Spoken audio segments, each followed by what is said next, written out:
Albuquerque has a mental health crisis. The feds zeroed in on it, and now so is a group of community leaders. You remember the Department of Justice report on Albuquerque police from last month. It heavily criticized APD for how some officers handle the mentally ill. We don't need a big report or something like that. What we just need is moving forward with some action. Look at what we're doing, that we're doing well, what we're not doing, and what we need to do, and how we're going to fund this. City Councilors Brad Winter and Isaac Benton want to create a task force to solve a list of problems when it comes to the mentally ill.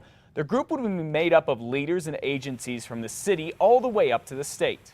We need to fund mental health, behavioral health services to the degree that reflects the will of our community. There are going to be other options, other ways that we can deal with this issue and get people the help they need. They cannot access the behavioral health services they need outside the jail walls. There just aren't enough places for them to go. City and county leaders think half of the inmates at the MDC struggle with some kind of mental illness. Benton and Winter's ideas will be shared at the City Council meeting a week from today. This morning, we still do not know if APD officer Jeremy Deere turned on his lapel camera before he shot and killed a 19-year-old woman last month. But News 13 has learned that Officer Deere has a history of use of force and that he's been on APD's watch list because so many of his arrests end in violence. At this time, we have no video of the shooting. Chief Gordon Eden announced more than 2 weeks ago there was no video from Officer Deere's lapel camera when he shot and killed a suspected car thief, Mary Hawks. They're trying to figure out if Deere turned it on like he said he did or if it malfunctioned. That's information we don't know. That's why we sent it to the experts. News 13 obtained APD records on Deere's past. Although the department redacted a lot of it, records do show he was reprimanded a month after responding to a fight downtown for not having his lapel cam on. And last June, a memo confirms APD reminded Deere to record all interactions with the public. But despite several use of force cases and citizen complaints, a commander says that in a letter back in December that there are, quote, no issues of concern with Officer Deere. APD says Taser, the company that makes lapel cameras, is still trying to figure out if Deere turned on his camera before shooting Mary Hawks. We tried to reach out for an explanation for its handling of Officer Deere, but APD declined to give us one. Officer Deere has ties to two major themes in the DOJ report.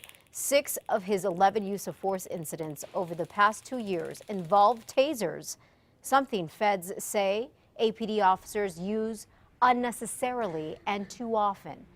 The feds also criticize a deadly shooting that Deere witnessed. You know, could a pay hike, that is, be part of the solution for Albuquerque's troubled police department? Well, some say yes, including one city councilor who is calling for a study of police officer pay. He says with increased pressure on APD to improve, keeping experienced officers well paid and on the force is crucial. Especially in light of all the expectations that we're going to have on these police officers in light of the Department of Justice. I think we need experienced police officers to stick around. City Councilor Don Harris says the study shows that senior APD officers are paid significantly less than their peers in New Mexico and in other states. The Department of Justice report released slams the department on all kinds of issues, from use of force to accountability. City leaders are now working on ways to address this. Paul Broomier says a pay bump can quickly change things. He is the chief negotiator for the Albuquerque Police Officers Union and says officers tell him all the time that they feel underappreciated, underpaid, and overworked. Officers ask me and they ask themselves, and they ask the union constantly, does anybody out there actually understand what's happening out here? Councilor Harris says APD's goal is to have 1,100 officers, but they're falling well short of that. The report did mention a few positives, including APD's benefits package and starting pay for new officers. City councilors are expected to talk about officer salaries at a finance committee meeting today.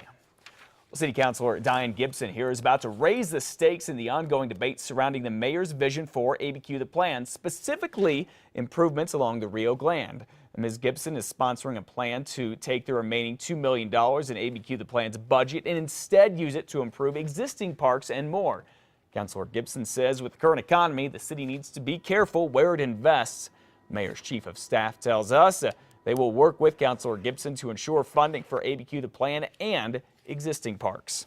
Still no official motive from police on why Brando Middle School student Mason Campbell opened fire at the school gym 4 months ago, but a new report out shows he may have been bullied. Dozens of people interviewed by police say Campbell was a normal kid with lots of friends, but others said that he seemed to be fed up with something. The report states that one woman claims Campbell told her he was, quote, tired of being slammed into lockers and that he was being bullied basically every day. I feel like this kind of slipped through the cracks. Tragic things happen with kids, and you always look back with glasses that are 20/20 and go, if I'd have done this, or if this would have happened. According to the report, Campbell's parents met with the principal about some type of issue prior to the shooting, but details were blacked out in that report. The federal government is now investigating Albuquerque Public Schools, saying it kept children who were in the U.S. illegally from enrolling in school. The district learned about the investigation just recently and does not know which schools are involved. School districts can ask for proof of a student's age and whether they live in a certain district. But the feds say in some cases, schools here were requiring information on a children's visa status or the date they entered the U.S. The Justice Department and Education Department issued new guidelines to schools just last week, reminding them to enroll all kids and not ask them about being in the country illegally. Feds are also investigating schools in Louisiana and South Carolina. Well, here is something positive for you at 5:07. High school graduations begin this week in Albuquerque. This week is the week that most kids wait practically 18 years for. Launching the graduation ceremonies for the class of 2014 is at Trisco Heritage Academy. Graduates walk today at 2:30 this afternoon. At El Dorado, graduation starts at 6:30. Those are all the times and basically those are all the times this week, with the exception of Saturday graduations. On Saturday, there will be 3 ceremonies. You can get a log of the day and times of all the graduation ceremonies of other APS schools at KRQE.com. All right, today, the Department of Public Safety is launching its Step Into Reading program. It will help kids in rural New Mexico districts get their hands on books.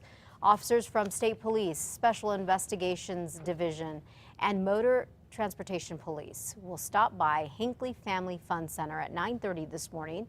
They'll be gathering books there to take back to kids, our schools and the kids in various areas of the state. This project is led by the PTA.